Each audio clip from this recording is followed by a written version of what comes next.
Okay. Well, good evening, everyone. My name is Salome Chimuku. I am the community engagement lead at the Interstate Bridge Replacement Program. I will be facilitating tonight. My pronouns are she and her, and I'd like to welcome everyone into this space. Tonight's public briefing is in an effort to provide information to members of the public about various topics related to the program.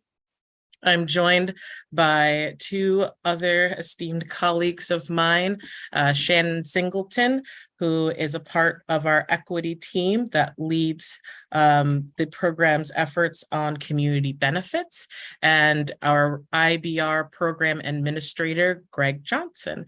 So thank you both for joining me tonight. And as stated, we are here tonight to provide information to members of the public. We do have the Q&A feature enabled for those who are in the Zoom room to ask and send their questions. For those watching on other platforms such as YouTube, LinkedIn, or Facebook, you can submit questions to info@interstatebridge.org. Again, that email address is info@interstatebridge.org. And we will have a lot of information that we'll be sharing tonight. And again, please use the email address or the Q&A to submit questions. And if we do not get to your question tonight, we will provide a written response to you via email. And we encourage folks to ask their questions. With that being said, I am going to pull up our slides and get started on this presentation.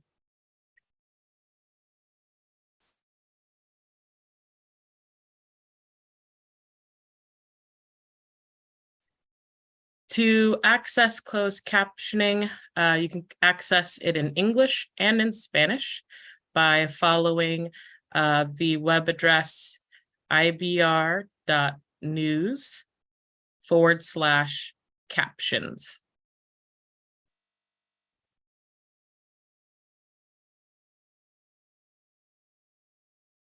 If you are in the Zoom room, you can access closed captioning by looking to the bottom of your screen and clicking the CC icon, and you can select to have captions appear in a separate window.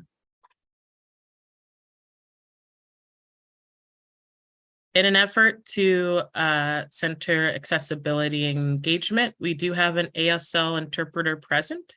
And because we have an ASL interpreter, please note that we will have them spotlit. So folks who are joining us via YouTube and other platforms will be able to see the ASL interpreter at all times. That does mean that you may not see who is speaking, but you will be able to hear us. And so please keep that in mind, and don't worry, we are still here. All right, and so with that being said, I am going to hand it over to our program administrator, Greg Johnson. He is going to give us an overview of the program, because I do know that it has been a while since we've done a large public briefing such as this. So Greg, if you don't mind catching folks up on the latest and greatest with the Interstate Bridge. All right, thank you, Salome. Once again, my name is Greg Johnson. I'm the Interstate Bridge Replacement Program Administrator. So let's go to the next slide.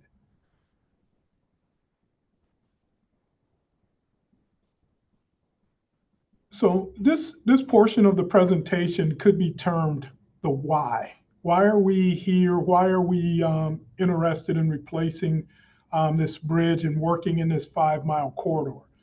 So this I-5 is a critical connection linking Oregon and Washington across the Columbia River. It is one of the few crossings in the Portland, Vancouver area. So it is part of a regional, national, as well as international trade route. This is the only West Coast freeway that connects Mexico to Canada. And this location has the only stoplight or movable bridge between Mexico and Canada. So one of the spans that carries I-5 over the Columbia River is over 100 years old. The other is over 60 years old. So once again, during a Cascadia subduction event and a large earthquake, this span is at risk for collapse. We don't know that it could withstand a large earthquake that could be generated off the coast of Oregon. So once again, this is a critical element that we have to address.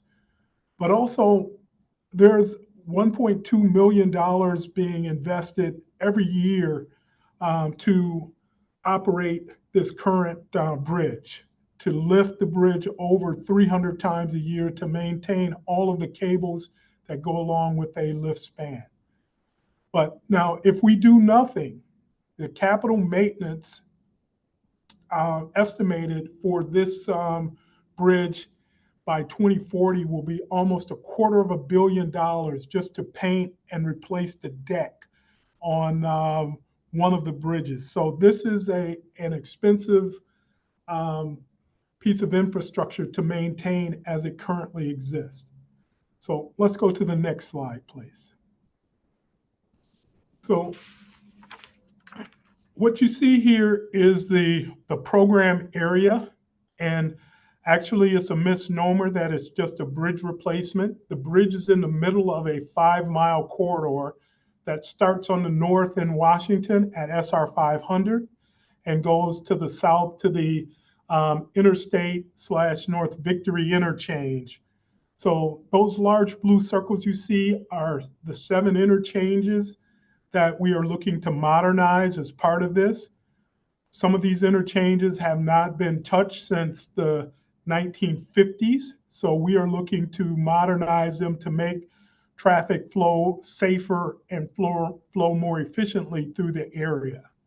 So you see these are 7 closely spaced interchanges that add to the safety and congestion issues that exist in this corridor. And 2 other things on this slide you see the Port of Portland has facilities here, as well as the Port of Vancouver and PDX, which is a part of the Port of Portland. The international airport is here. So we have a lot of transportation facilities and a lot of movements of freight and goods that move through this corridor. So let's go to the next slide, please. So why are we doing this? What are the problems that exist in this corridor? There have been 6 identified problems that only get worse as time goes by. So the first one is safety. We know that there are narrow lanes, no shoulders, poor sight distance. We also have bridge lifts that create backups and therefore accidents, as well as if you've driven the corridor, you know that there are substandard ramp merging and diverging space that also contribute to accidents. One of the other key elements of why we are here is the impaired freight movements. Once again, the Port of Portland and the Port of Vancouver have large facilities that dump freight trucks carrying goods all along the West Coast on this part of the roadway. And once again, all of the major West Coast ports from San Diego up to Seattle dump onto I-5 and bring traffic onto I-5. So it is a critical economic trade route for the West Coast. Congestion is another issue. So currently there are over 140,000 vehicle movements per day across this location. And during the pandemic, we saw a slide in traffic, but that traffic has rebounded back up to this 140,000 vehicles per day moving through this corridor. That results in 7 to 10 hours of congestion during peak travel times. So if you've ever sat in congestion and wondered why, this is, like I said, one of the biggest bottlenecks on the West Coast for for truck traffic and vehicular traffic. One of the major things, and I spoke of it earlier, is the earthquake vulnerability that exists with the bridges that are of this age. These bridges were built before modern seismic standards for bridges were developed. So we know we have a bridge that sits on wood piles and silty soils. And once again, if we do get a sizable earthquake, we do not know if this bridge will be able to withstand that and be usable for the public in a reasonable way. So another key thing is we have inadequate bike and pedestrian facilities. So active transportation is a hallmark of this region.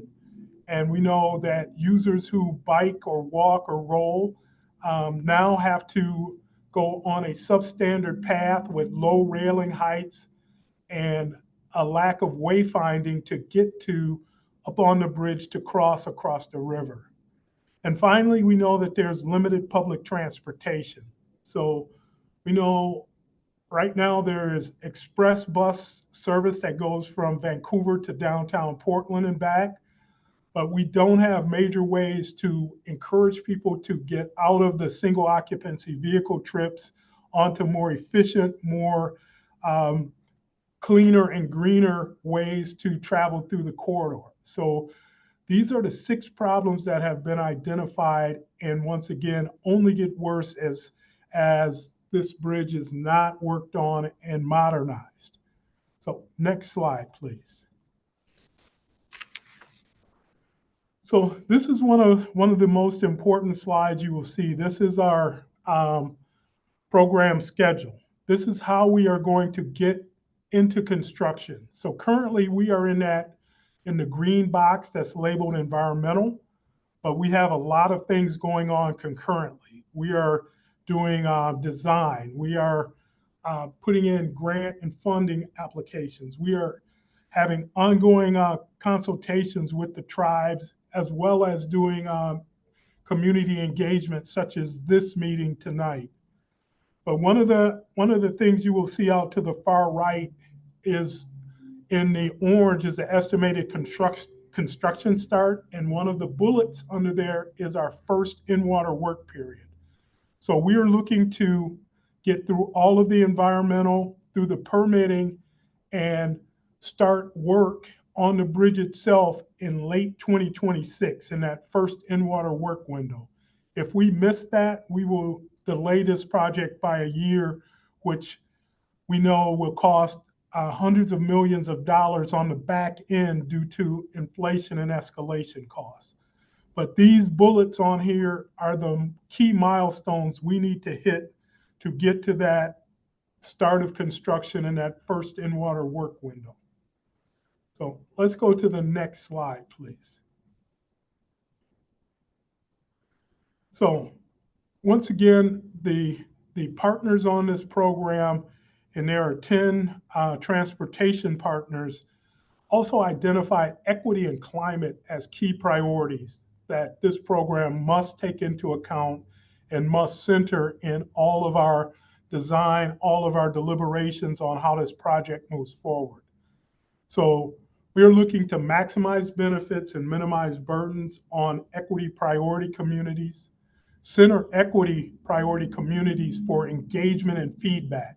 Projects like this have typically ignored communities of color, communities that have low income. So we are making sure that those voices are being heard.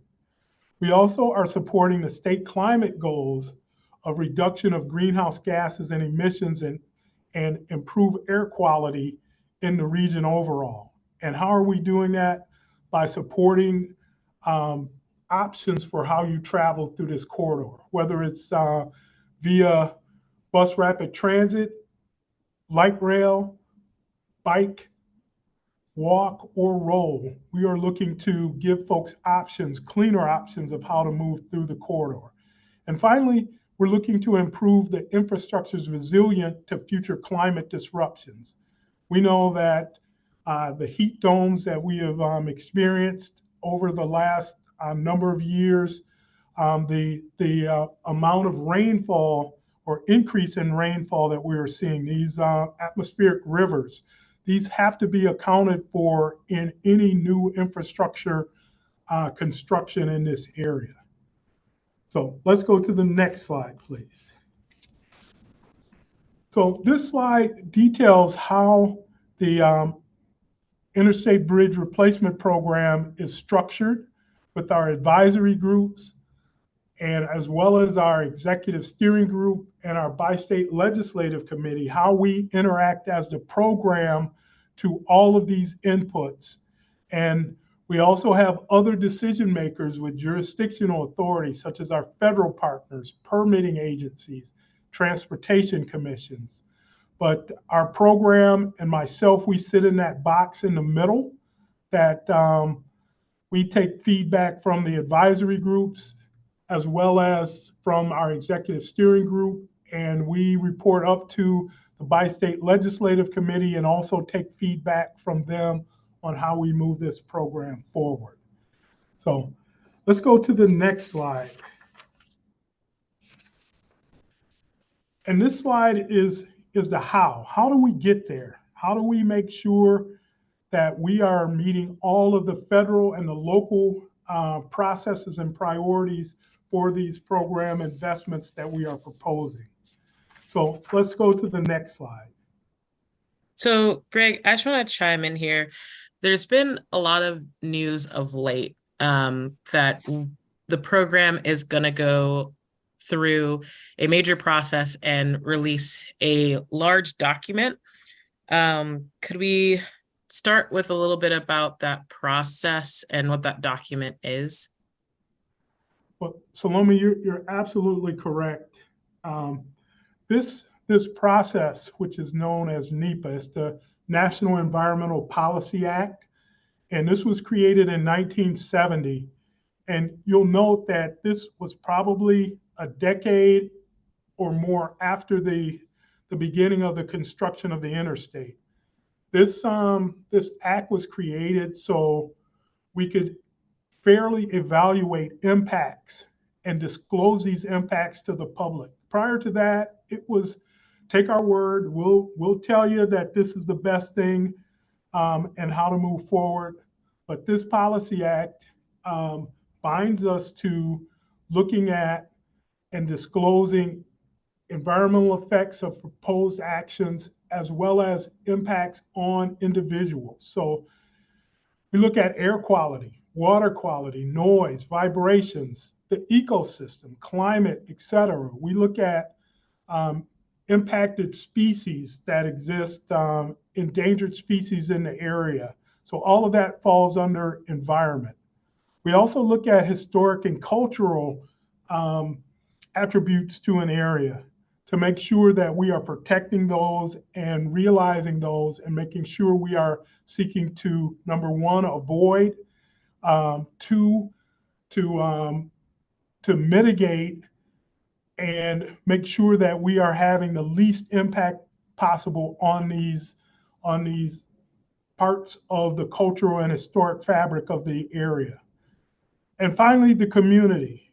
Recognizing that residential and commercial displacements happen in large projects like this, but we are now looking at how can we be more aware and be more open to changing how we do these projects to make sure that environmental justice is served as part of these projects.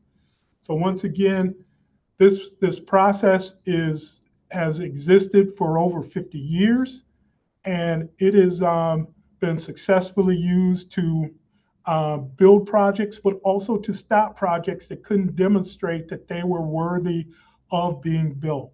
So once again, this ensures that agencies consider public comments as part of their decision making. So let's go to the next slide. So we are in a part of the process where we have identified what we call a modified locally preferred alternative. And this is a graphical representation of that alternative. You will see the investments that we are looking to make in a graphical form. So the first one you will notice, the yellow line that's kind of runs from the bottom of the first slide all the way along the left side of the bridge. That is proposed light rail along I-5. And once again, that is a part of the agreement to create options for folks who want to travel in a different way through this corridor. Also, you will see that part of the investment will be getting a new earthquake resilient multimodal bridge. So this bridge will drive shafts down to a hard rock layer that will make this bridge earthquake resistant as we are moving into the future. We are also looking to add safety shoulders and auxiliary lanes on this bridge. Right now, there are no shoulders that exist on the bridge. If you have a breakdown or get into an accident, your vehicle is stuck into active lanes of traffic. So we're also looking at active transportation, biking and pedestrians, and connecting them not only across the bridge, across the river, but connecting them to regional and local pathways and having wayfinding signs so folks can easily access these points and understand quickly how to navigate through this corridor on bike or on foot. So other things that are benefits, we know that we will be looking at maximizing benefits for and minimizing burdens for equity priority communities. We know that these communities in the history of the interstate system have borne a lot of the burdens of the interstate system. Improving freight movements and connections. Modernizing these interchanges are a large part of how freight can move. We know that large things get moved out of the port of Vancouver and the port of Portland. So we are making sure that we are looking at how we can make that more efficient. But once again, this investment will be supporting tens of thousands of jobs that we'll talk about in a later slide, but generating a 2 times return on investment during construction and moving out into the future. And once again, supporting the climate goals of both states. But the bottom slide you see is a look from Vancouver looking south. You'll see that the light rail is running right along the freeway.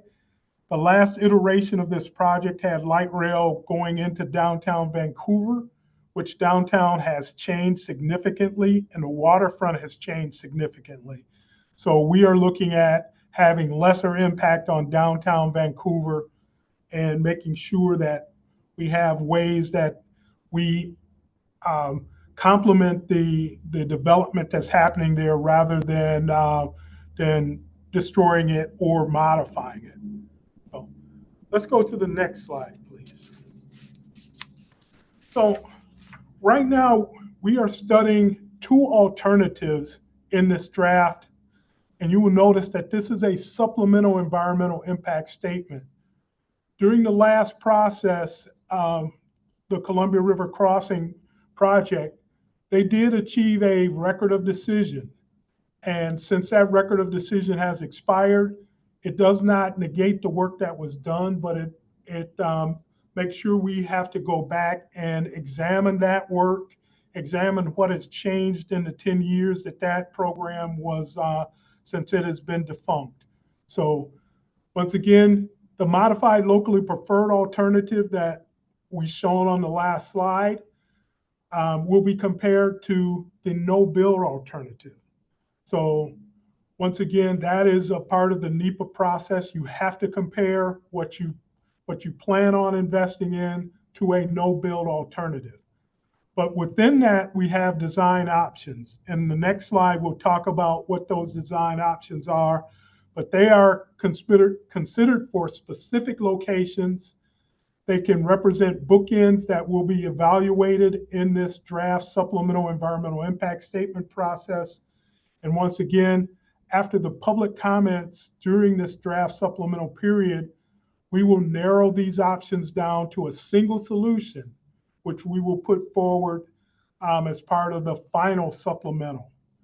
So the no-build alternative looks at if none of these improvements associated with this modified locally preferred alternative would be implemented. Other planned projects that are independent of this program would proceed, and we would consider the impacts that would have on a no-build alternative. So let's go to the next slide, please.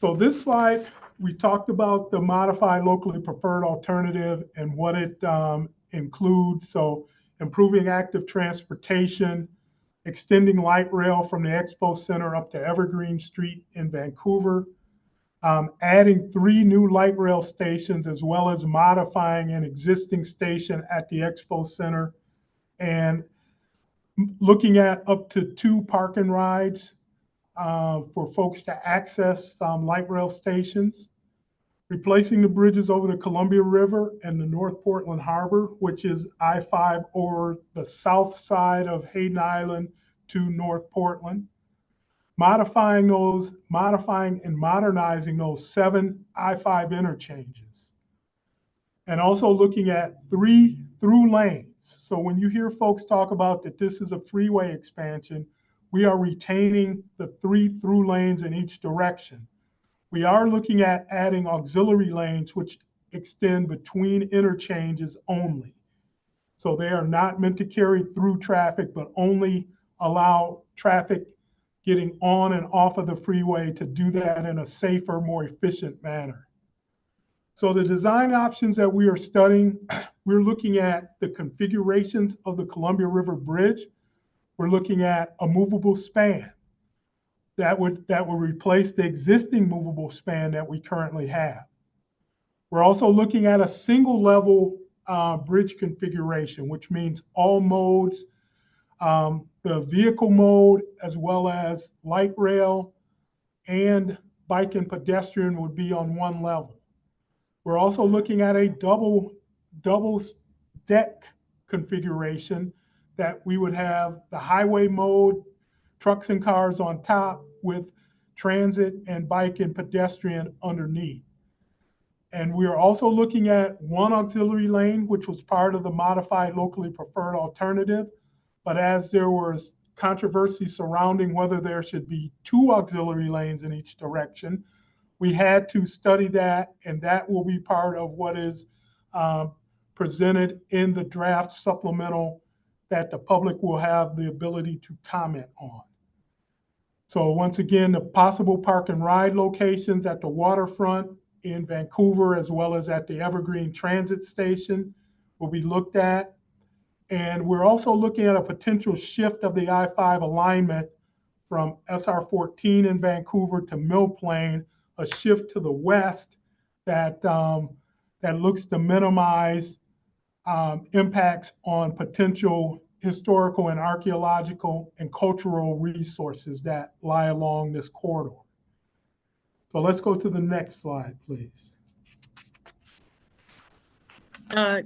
Greg, if you don't mind, I just want to chime in here. You went over a lot of information just now, and I just want to ask, like, if you had to sum this up in 1 or 2 sentences, how would you describe the process that you just went over? And more importantly, how could one talk about this in a nutshell?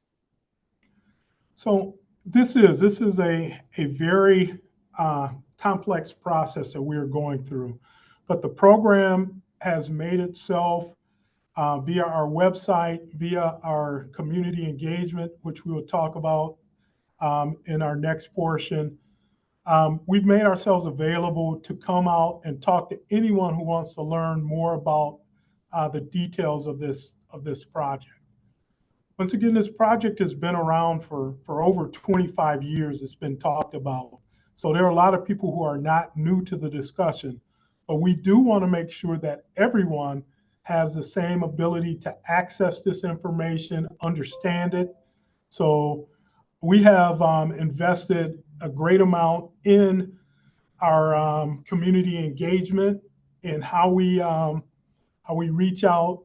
You see our American Sign Language. We also present in 8 different languages.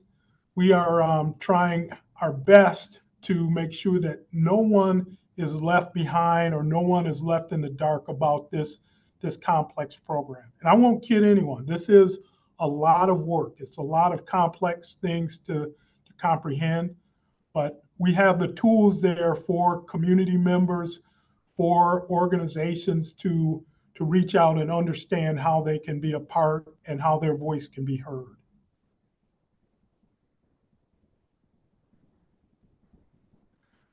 So once again, a complex document, but it can be broken down into 6 basic parts.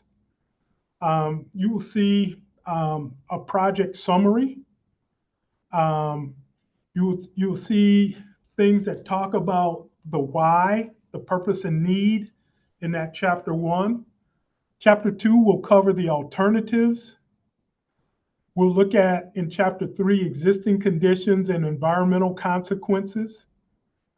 Chapter 4 looks at the financial part of this. How much will this cost? How much does doing nothing cost? Chapter 4 looks at the public amenities, the parks and the waterways, and what we call 4F evaluations.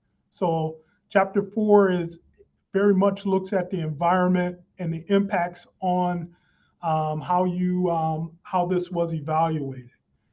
And the last portion will be a large list of appendices that will talk about tribal coordination and consultation, public involvement that has been done.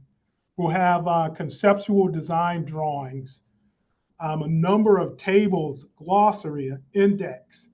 The technical reports will be in the appendices.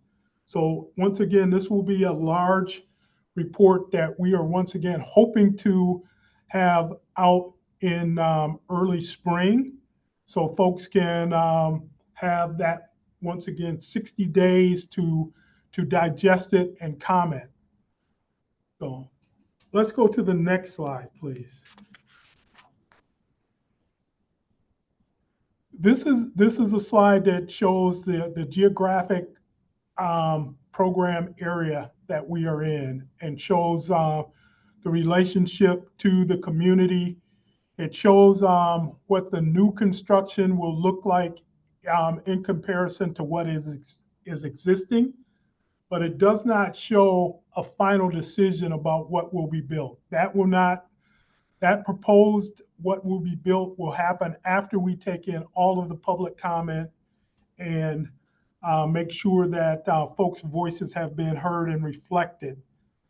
So you will see the proposed areas for park and ride lots. You will see the areas for the transit stations all on this map. And this map is very small, but you can access it at our website at interstatebridge.org.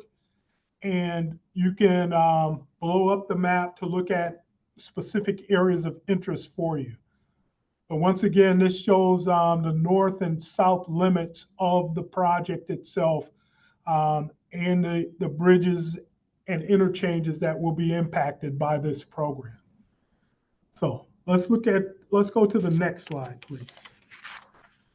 We also have created some program investment videos that to help people understand how they will now move through these interchanges in differently that we are proposing. For instance, on Hayden Island, we're proposing a partial interchange. So we also are proposing a local access arterial bridge that will allow residents of Hayden Island to access North Portland without getting on the interstate. Currently, if you are on Hayden Island, your only way on or off the island is by getting on I-5. So we listened to the residents, and so we are changing that dynamic with a local access bridge. But these videos are intended to help people understand how these proposed improvements will change the way travelers use the system and as compared to how they use it today. So if you go to our website, you can click on those and it has some easily navigated videos that will show you exactly how this moves. And we will have additional videos on our YouTube page. So please access those. And if you have questions, you can submit those on our website and our folks will get back to you to answer any of those questions or concerns. So I'm going to transition back to Salome to walk us through public comment and community engagement. So Salome. Thank you, Greg, for getting all of us caught up with a basic program overview. And as you said, I am going to be walking us through community engagement and what we have planned, as well as a little bit around our approach. So as Greg mentioned earlier, a part of the release of our draft supplemental environmental impact statement includes a public comment period. This public comment period will be about 60 days for members of the public to submit comment. And as Greg mentioned earlier, this isn't the only time that you can submit comments to the program. You can always submit comments to the program. It's just that this particular 60-day public comment period is tied to our National Environmental Policy Act. And so with this, we are anticipating this period to happen sometime in the spring of 2024. And over the next coming months, we'll be providing more information on what is being studied to help folks digest the information that will be in the draft supplemental environmental impact statement. So there'll be other briefings such as this and other ways that folks can get the information that they need to be able to navigate the document when it is released publicly. And so when you submit a public comment, the program will record that comment and provide a response to the comment in the final supplemental environmental impact statement, which we hope to release in late 2024 or early 2025. So the engagement leading up to the draft supplemental environmental impact statement has a lot of different components. And so we wanted to talk about, what is the content in terms of the engagement that we're offering and what are our intended outcomes. So the content is going to be about the components of the draft. It'll be about what to expect during our public comment period, and also include the how people can provide public comment and what happens after they submit their comment. Our intended outcomes is to be able to solicit feedback to help inform our future content and approach to engagement, to understand the information that the public needs to be able to provide questions in advance and or during the public comment period, and also to conduct intentional outreach to equity priority communities to try and reach proportional level of the public comment period. So what that means is that we're trying to make sure that these equity priority communities are represented in not only just our information sharing, but also that they participate within the public comment. And that outcome is put there for a reason. It is to make sure that folks are not only learning about this period, but they are able to understand the information to be able to participate during the public comment. And during the public comment period, there are going to be many ways that people can provide their testimony or public comment, such as submitting a web-based form, emailing their comment, sending a comment through the mail, calling the IBRA office to leave a verbal comment, and also commenting at public hearings. The reason why we have so many different ways that people can provide comment is to make sure that the process is accessible for the various community members, and that we're not just relying on one means of collecting public comment, but being able to meet the community where they are. So just to note, the public comments do not have to be in English, and the program will accommodate to the best of our abilities for accessibility, our American with Disabilities Act, and other needs.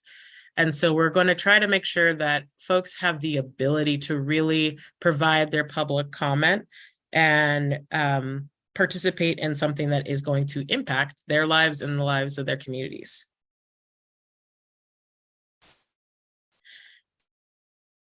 And so with that being said about our public comment period, we are looking for folks to look forward to future engagement opportunities, such as the one tonight, to participate and to come and learn more in-depth information as we move forward.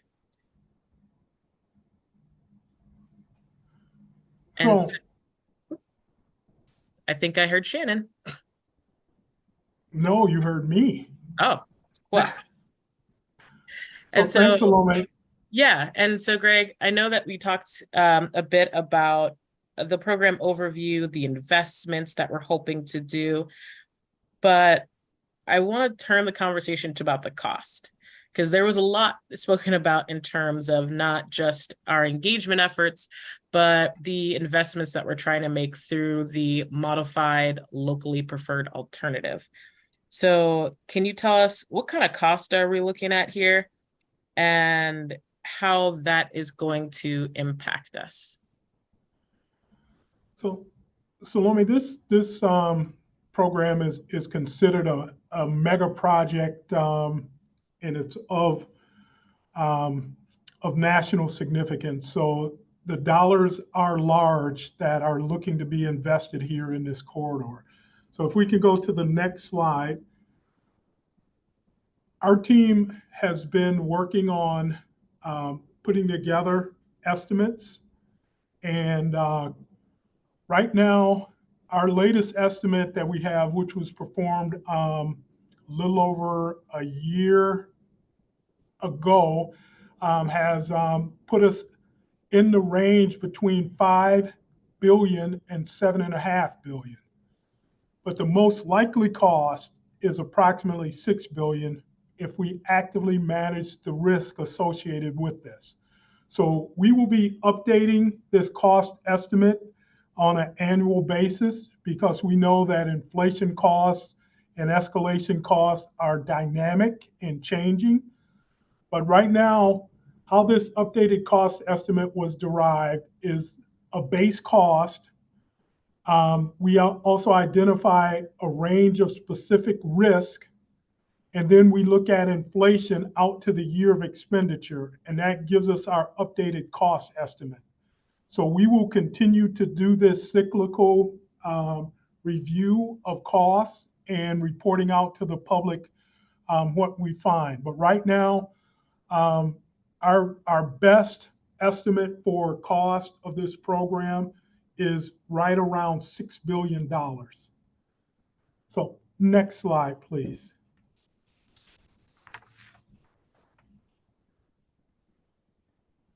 So the question is, how do we get the $6 billion to pay for this? So this the pie chart that you see gives a breakdown of the potential program funding sources. So we know that we need $6 billion, and we are breaking this down into 4 different categories. So the largest single of these categories will be federal grant funding. So even though it's the largest, it is also the last set of dollars that come in. So let's talk about, in the yellow, you will see 1.1 billion from the state of Washington. That is committed dollars through the Move Ahead Washington program that was legislation passed in 2022. And just this past session, the state of Oregon legislature and the governor approved and committed to 1.1 billion from Oregon. We also have approval in each state for toll funding. So we know that toll funding, we're looking for it to raise approximately 1.2 billion. And a lot of folks ask why tolling is necessary. Once you start building projects with this dollar amount behind it, tolling becomes a necessity, as in none of these individual entities can bring that extra set of dollars that's necessary to complete the funding picture for this. But once again, the last and the largest amount of dollars that we are looking for are in federal grants. And those grants are broken down into three different grant categories. One is a mega grant that we applied for back in October. Secondly, we applied for a bridge improvement program grant. The combination of those two is approximately adds up to $1.8 billion. But we're also looking for a large Federal Transit Administration grant that will be a future grant out in the year 2026 that we will be looking for between $900 and $1.1 billion from that grant. But having all of the non-federal matching funds in place demonstrates that we have regional commitment, and it also increases our competitiveness for these federal grant applications. So that is how we propose to pay for the improvements that you will see in this draft supplemental document. So let's go to the next slide.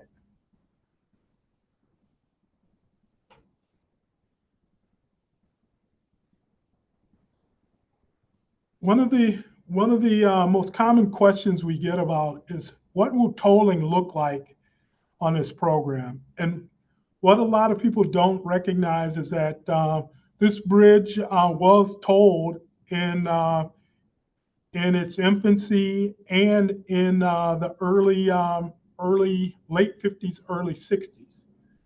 But the tolling will be different. Nowadays, we use electronic tolls. There will be no toll booths and no need for vehicles to stop to assess a toll. So you will either have your license plate read. If you don't have what is called a transponder, that will be read. If you do have a transponder, it will be read and assess you a toll for traveling across the bridge. So if you don't, your license plate will be read and you will be sent a bill in the mail for your travel across the bridge. So we also will be employing variable rate tolling. So tolls that vary by time of day on a set schedule. So if you choose to travel during the most crowded times of day, you will more than likely pay a higher toll when that demand is the greatest. So folks ask about the timeline. When is tolling anticipated to start? So we are, on a project like this, we need to make sure we are raising the funds necessary to get this built. So we are looking at doing what is called pre-completion tolling. So we are looking at tolling the existing interstate bridge starting in 2026, right after the construction of the replacement bridge begins. And the rates will be set approximately 6 to 8 months before the tolling starts. The tolling is expected to shift onto the replacement bridge once it is open to travelers. So let's go to the next slide, please.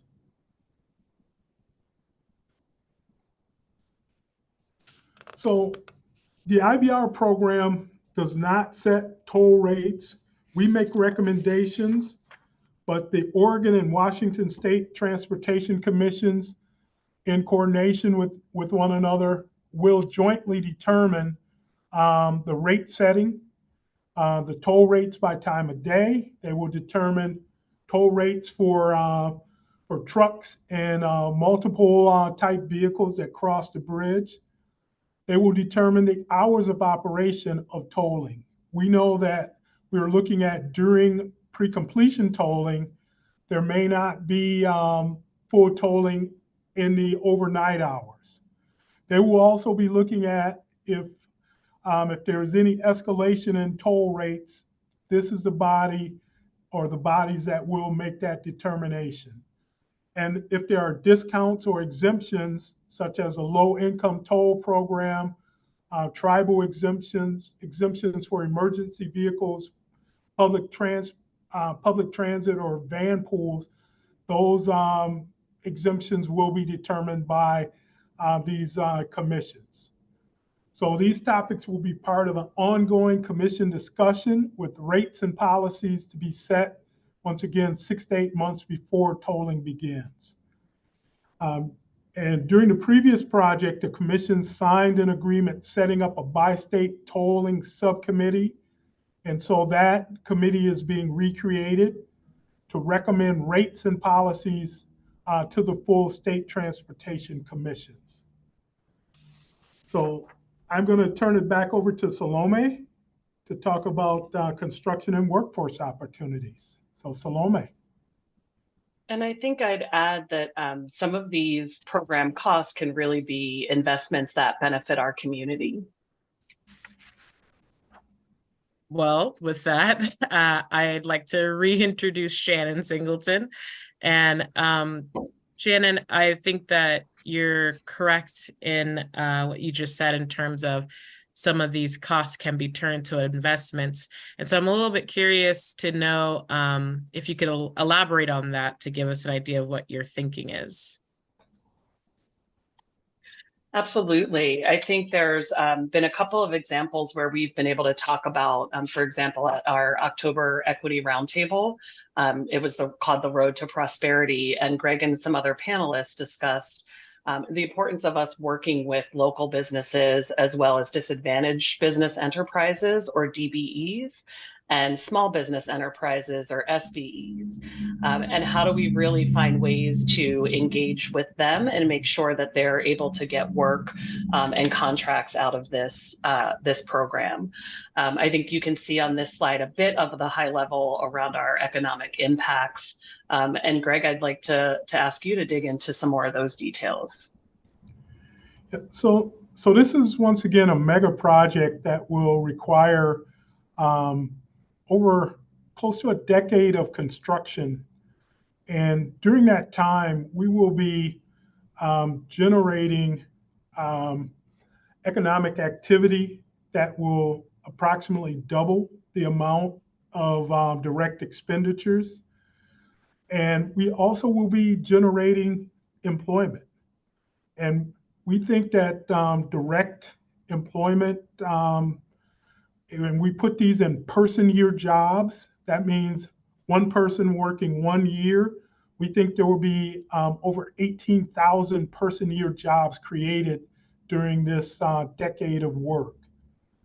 We think that the total gross employment, that means secondary work from suppliers and tertiary or third level from folks that are associated with the spend that will happen. So if I'm a construction worker and I have lunch at a restaurant, and the need for that restaurant to potentially hire more folks because of the influx of construction workers, those type of things also generate jobs. So we're looking at over 43,000 gross person year jobs being created. So the minimum net new employment for the region is over 13,000.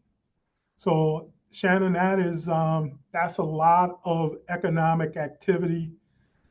As we continue to refine cost estimate and the scope of the IBR program, we'll continue to update this economic impact analysis.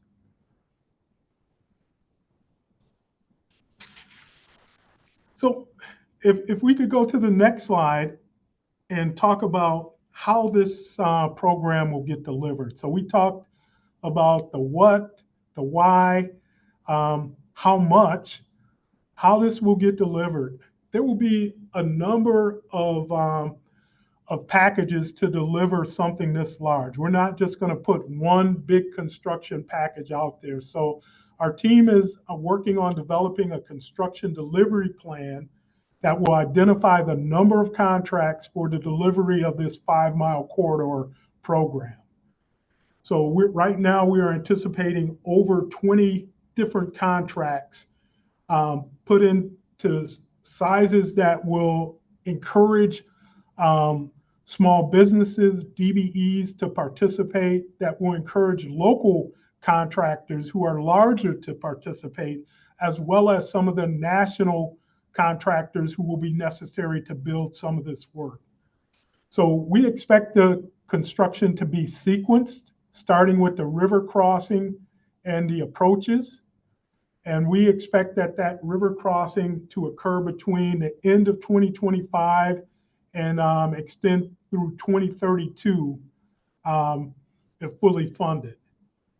We also anticipate providing information on packaging and sequencing, including the schedule, the number of contracts, and delivery methods. There are numerous ways to deliver construction packages. The tried and true is called design, bid, build, where you take low bidders.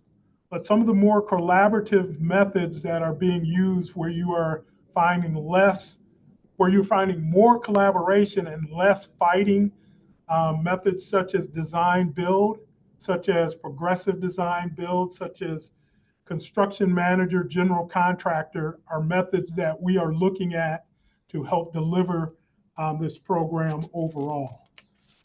So let's go to the next slide, please. Yeah, thank you, Greg, for that overview in terms of the construction delivery and some of those benefits. I want to turn it back to Shannon, because I know, Shannon, you talked earlier about work with our disadvantaged business enterprises and our small business enterprises. So as a member of our equity team and really working on things such as community benefits, I wanted you to speak a little bit about, like, are there some program commitments to working with those groups? And then also just giving us a little bit of a lay of the land in terms of how some of these businesses can get involved, because I do remember the roundtable mentioned earlier where there are just simply businesses out there that don't even know that they're a disadvantaged business enterprise, or may not know that they are some of the groups that we're hoping to work with. So I was wondering if you could touch a little bit about the program's commitment and what that work could potentially look like. Absolutely, Salome. So we do currently have a commitment to from ODOT and WSDOT about supporting labor and those opportunities for a diverse workforce to grow. Part of the work that we're doing includes outreach to DBEs or SBEs or small business organizations, SBOs. There's a lot of acronyms in this world. I think additionally, we're doing work around workforce equity and ensuring that we're planning to do outreach to reach to folks who can move into an apprenticeship pipeline. And so thinking about future work. Additionally, we'll work in partnership with our state building trades, as well as workforce and contracting organizations as we begin to think about those construction contracts and the sizes and number of them that Greg mentioned earlier with the packaging. Additionally, we have partnered with our regional workforce development agencies, and they are conducting a comprehensive workforce study to really help us identify gaps and opportunities in the community to address, and again, have a workforce who is ready for this project and others in our region. And Greg, a question for you that actually came in through one of our registration questions is, with the amount of investments to the area, as you mentioned earlier, this project is not just the bridge, but a 5-mile corridor. how long do we anticipate this program to last? And is it a potential for businesses to get involved in at different times and not necessarily have to be here since the beginning to get to some of these opportunities? So Salome, that's a great question. And we anticipate this program, we were created by both governors in 2019. We anticipate this program will probably last upwards of 15 to 20 years to get through all the construction and wrap up all of the finaling and the paperwork that goes along with a program this large. So there's going to be a lot of opportunities throughout this time period. We currently have a number of small businesses and disadvantaged business enterprises that are currently working on the program. But this is not the last opportunity for folks to work directly on the program or to work with contractors. So we're going to keep going out into these arenas, out into the communities to make sure folks know when opportunities exist and make sure that folks are aware of how they can get involved depending on the skill sets that they have and that they would like to develop and be a part of this program. So yes, there will be numerous opportunities throughout the next 2 decades to be a part of this program to help facilitate the construction and the finaling of construction, the documentation of construction. All of those things will require small businesses and contractors and consultants to help. So I want to share a little bit more about our commitments. We have a commitment to mandatory 15% of our disadvantaged business enterprise participation. That is the current goal on our existing contract. We're also working to integrate DBE best practices that we've received with input from local, state, and federal partners, as well as our input with local groups, and really looking to maximize DBE participation in our future contracts. Additionally, it's looking at what are the capacity building strategies, again, as preparing that workforce, but also supporting DBEs or folks who would qualify as DBEs who maybe need help getting through that certification. Next slide. So there's, as Greg mentioned, there's a lot of different types of workforce opportunities. I think we wanted to just highlight it. Yes, there's the construction options, but it's not just construction. There's things like public outreach, quality control and testing, transit station shelters, landscaping or traffic control, that there's far-reaching opportunities. So lots of folks we hope can see themselves in this program.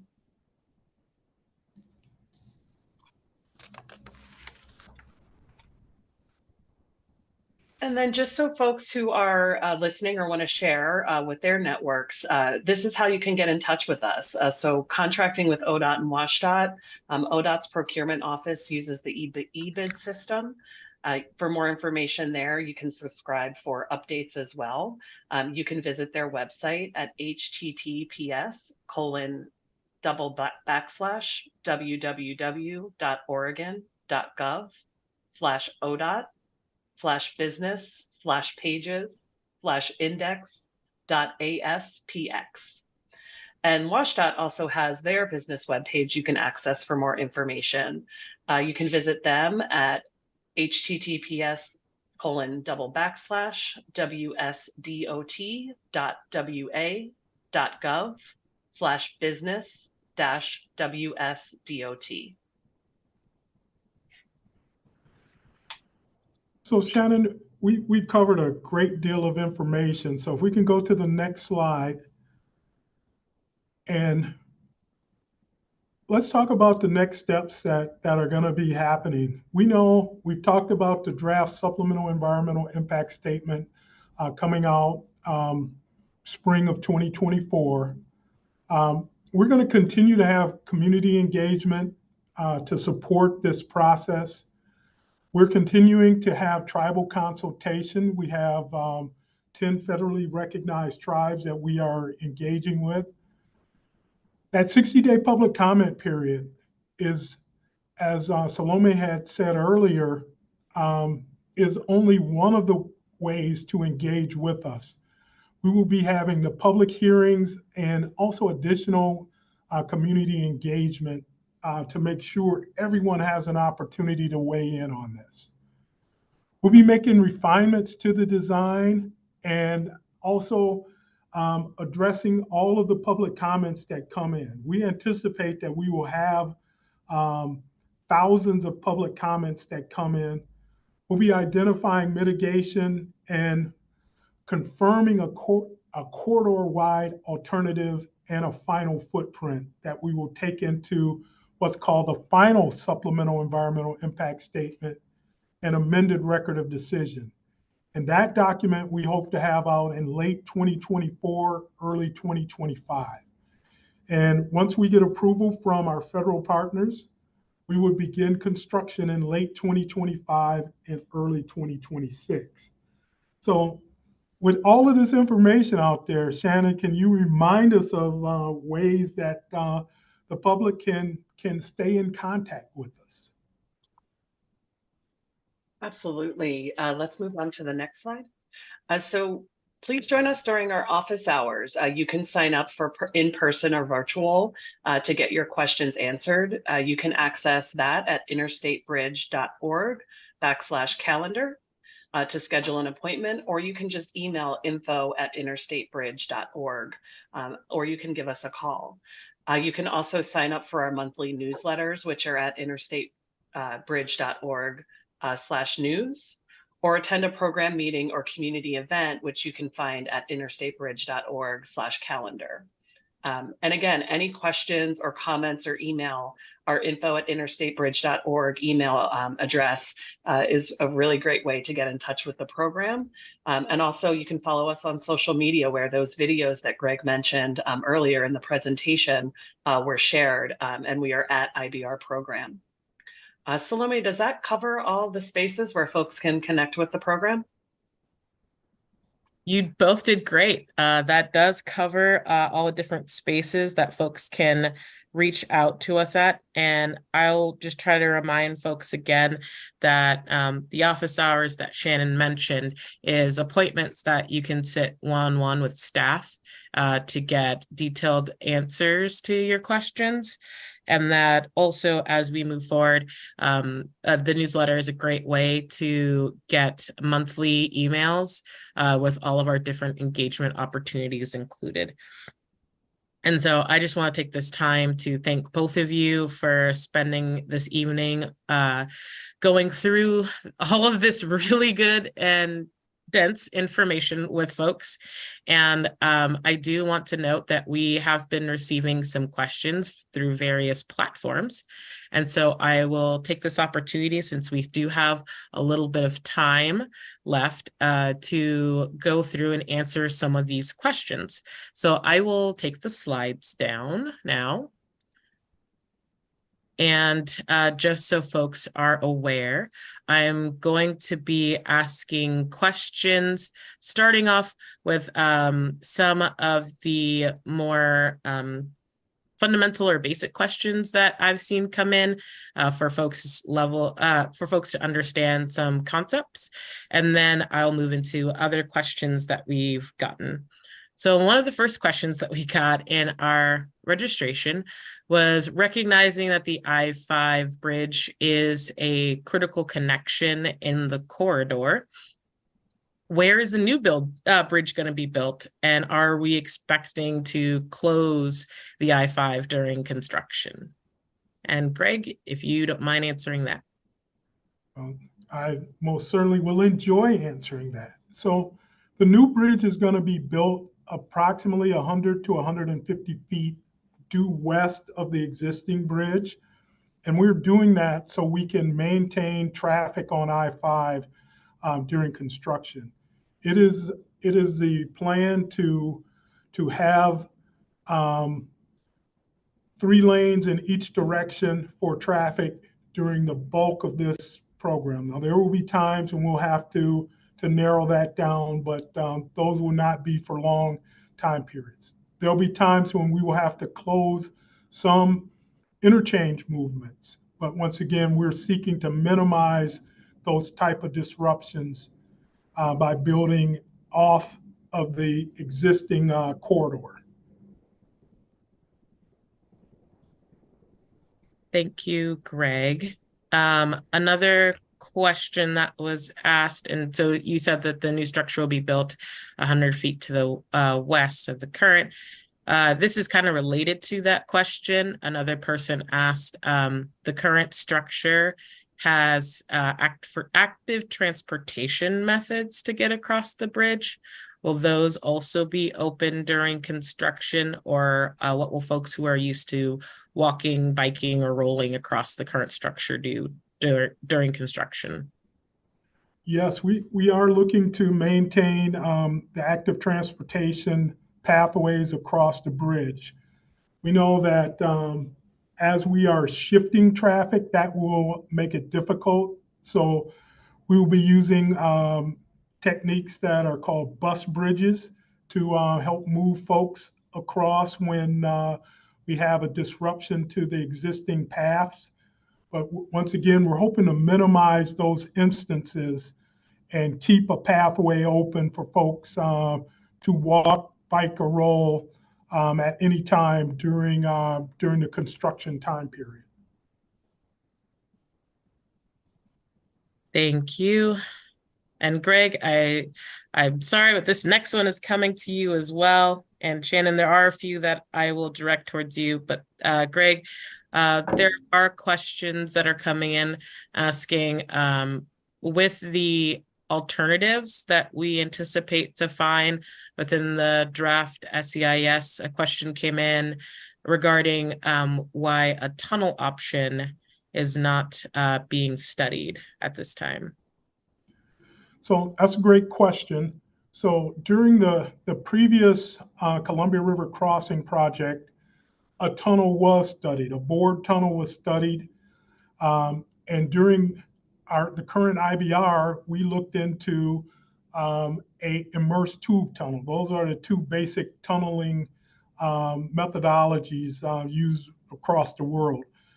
So either of those tunnels have certain impacts that we have identified, whether it's cost, whether it's impacts to cultural and historical resources, whether it's the ability to connect to existing interchanges.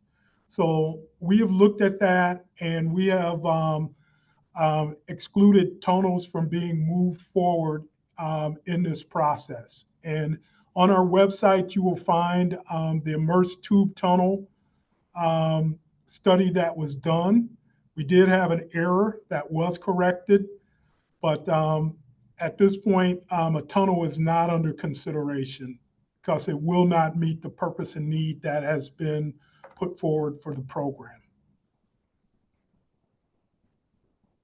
Thank you, Greg.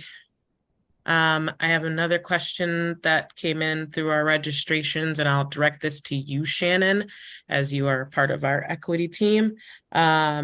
What considerations for equity and accessibility is the program considering when it comes not only to the public comment period, but in engagement? Thanks, Salome. I think that there's a number of ways we look at how are our advisory groups accessible? How are we ensuring that people have opportunity to weigh in and provide public comment in those venues? How are we, and I think in community engagement in particular, centering those equity priority communities and ensuring that their voice is also at the table? This is something that the program has done since the start in centering this as one of its core principles, and something that we'll continue to do. In the space that I work, when we think about our DBEs, our workforce equity, the community benefits conversations, This is all spaces that we're really looking at. How can we ensure the people who are in the community and have been marginalized in the past can really be centered in the work that we're doing, both to inform the program and the program's decision making, but also, again, to benefit on that back end, either from workforce opportunities and actually accessing family wage jobs, to what are the other additional potential benefits in the community that people are raising through our community benefits discussion. So Salome, if I can also chime in on this, I think the program has been tremendously creative in creating the equity advisory group. That this is something you don't see on a lot of programs. We also have a principal equity officer. And one of the other ways that we are giving access to those equity priority communities was through a creative use of micro grants for community-based organizations. So I think we have a number of tools, as Shannon laid out, that we are using to address equity and access to the program.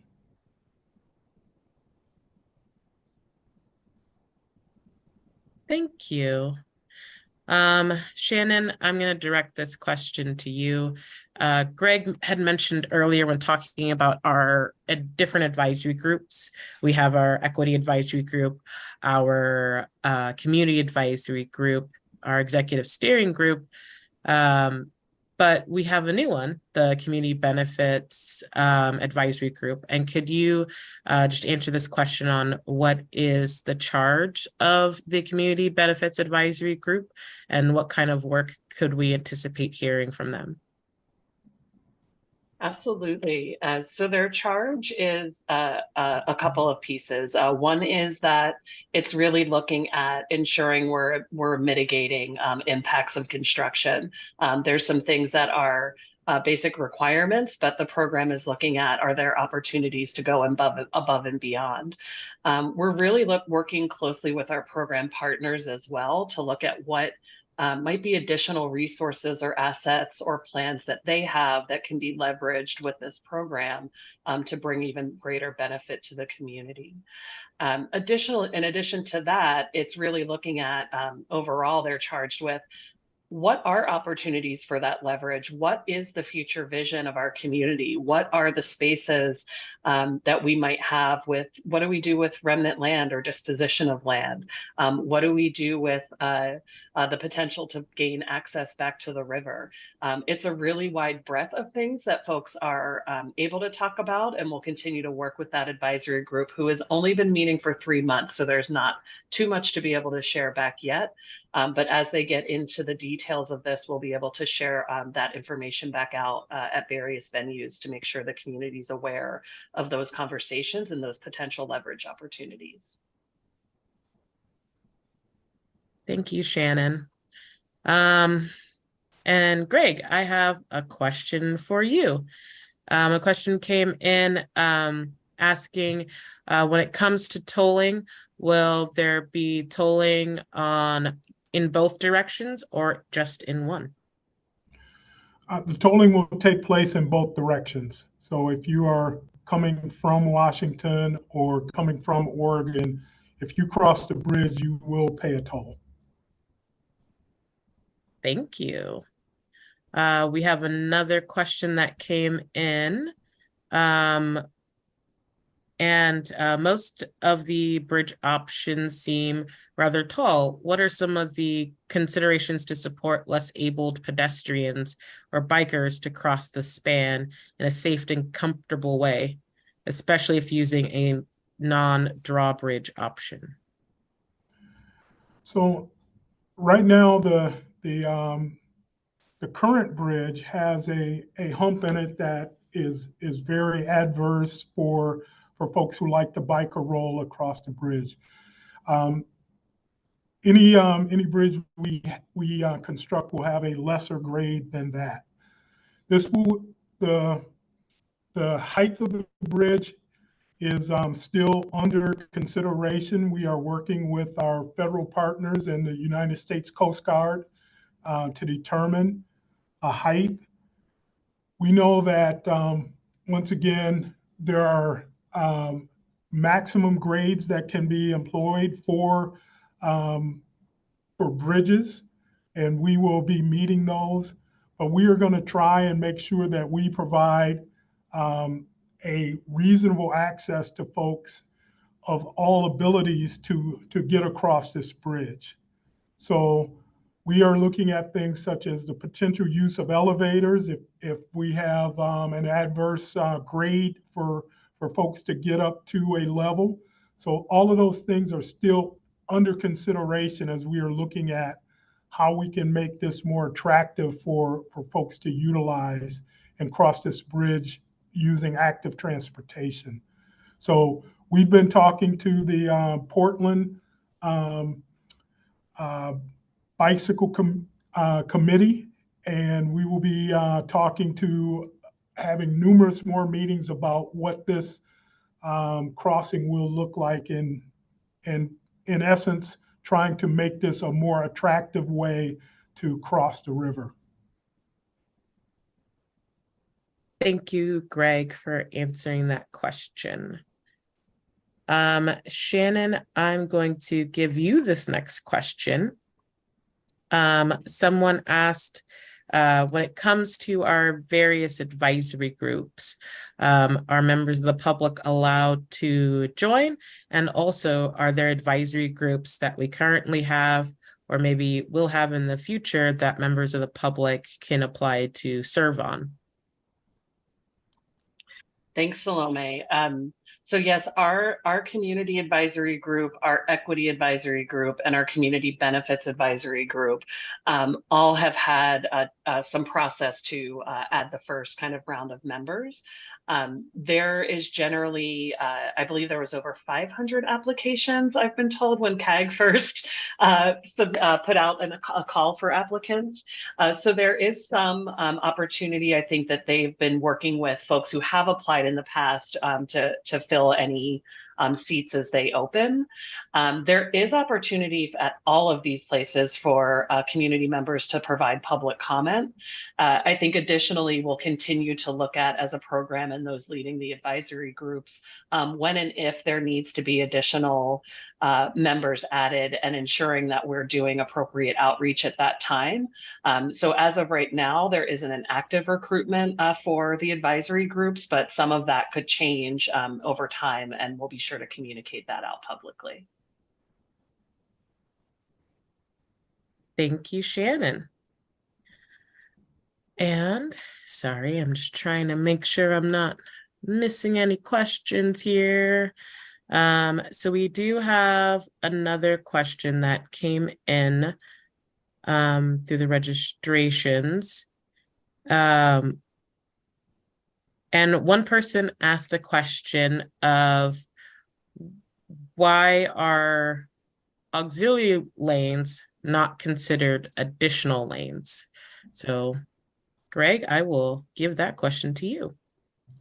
So auxiliary lanes are not considered additional through lanes, which means they do not carry traffic through the program area. They connect interchange ramps. So auxiliary lanes are used throughout freeway systems, both in Oregon and Washington and across the US. And they are not through lanes. They do not, you cannot get in an auxiliary lane and go all the way through a project area. But you can use them to easily access interchanges, get on or off in a more reasonable way. So if you go down to Oregon Route 217, the interchange with I-5 south of Portland, you will see a great example of how auxiliary lanes made it much safer and made traffic flow better. The key is not creating more through lanes, but making the through lanes perform as they were designed to do. And you do that by creating these reasonable ways for traffic to get on and off of the freeway rather than diving in and folks stomping on their brakes and having accidents that cause the congestion and safety issues.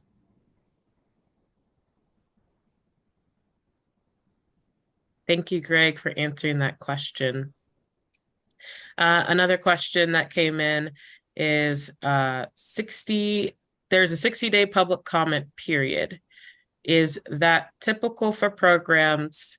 And is that enough time to get through the document and provide public comment? And so I guess I will ask Greg for you to answer that first portion on, is this typical? And then Shannon, if you want to add on to Greg's answer when it comes to, is that enough time and things that we're doing to help mitigate for that? So Greg. So typical for projects are 30 to 45 days of public comment. 60 is the maximum that is spelled out in the federal regulations. 60 has been exceeded in some very rare cases. The cases that are brought up are generally during the pandemic, when before folks had all the access to Zoom and Teams meetings, and that technology was just in its infancy.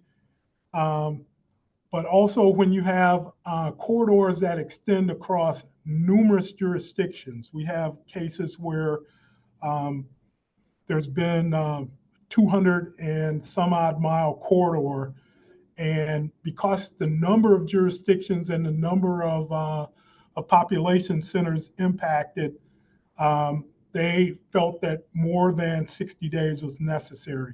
But generally, 60 days is the maximum. And once again, we are in a supplemental process, but yeah, we're trying to make sure that folks have access. So I'd ask Shannon to talk about the extra things that we are doing to get there. Absolutely. I think in addition to this type of larger public briefing, Greg mentioned earlier our community-based organizations, our CBO partners who have received grants from the program. And we're working with them to also do briefings with their communities and networks, as well as conduct listening sessions to make sure that we are hearing from community members on the ground on what are the best ways that we can make sure they feel prepared to engage in the public comment period. In addition to those, the community engagement team is continuing to work with and provide presentations when folks are requesting those. I know there's been robust engagement with neighborhood associations throughout the program area as well. And so really working to make sure that we're getting to people early to help them prepare for what is in the document. I've said this is the first major transportation project I've ever worked on, and in the past have not really engaged in public comment on transportation.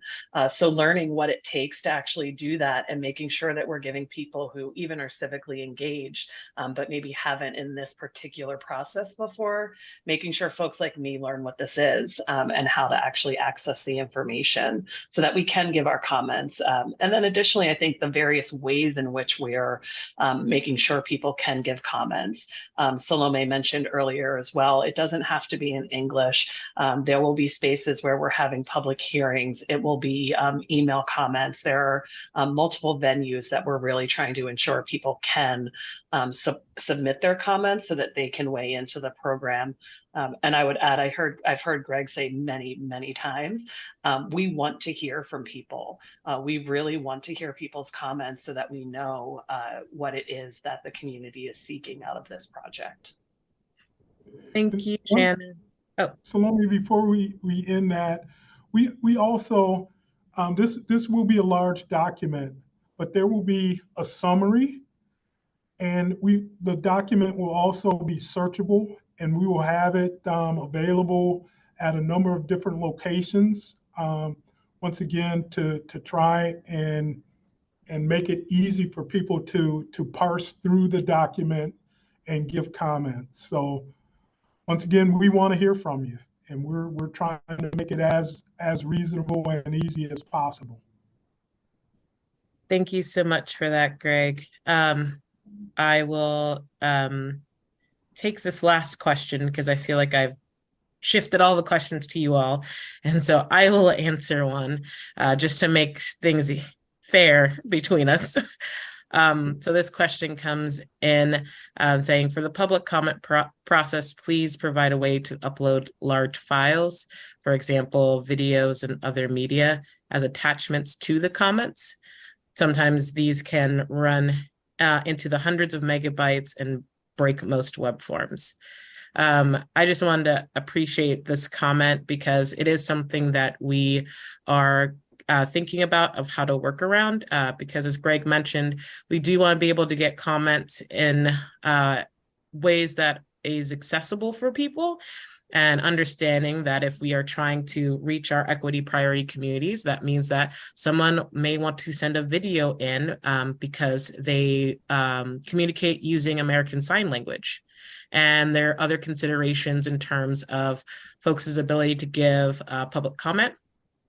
Some folks are people who like to write. Some folks like to type. Some prefer snail mail, and some will slide us their comments on a stick-it note.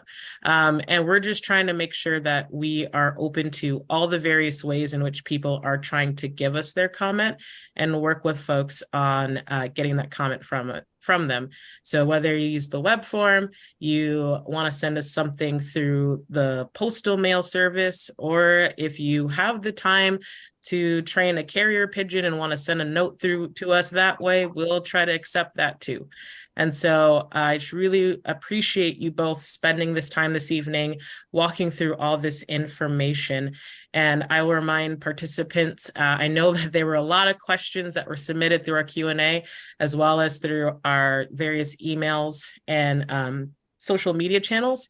And so we will be collecting those questions and providing a written response via email to the questions that we received during this time.